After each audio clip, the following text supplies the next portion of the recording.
En muchos lugares vemos personas que creíamos triunfadores por los grandes logros que tenían. Sin embargo, por sus debilidades, esas personas han caído y ahora no tienen más su valor. En el capítulo de hoy, Ezequiel 27 nos habla de la ciudad de Tiro. En el capítulo anterior, 26, ahí podemos ver la condena que Dios hace contra Tiro.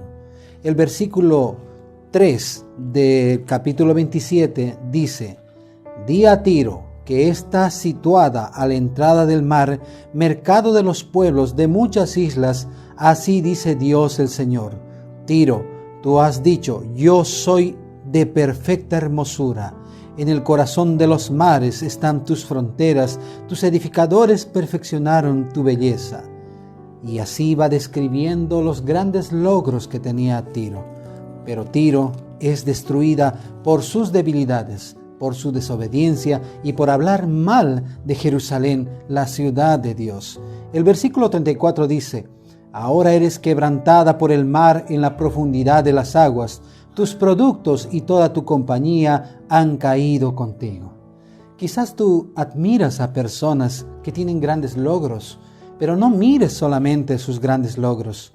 Mira las debilidades que ellos tienen o dónde te llevan esas aspiraciones.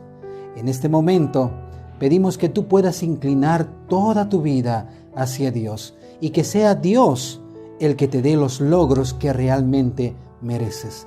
Que Dios te bendiga.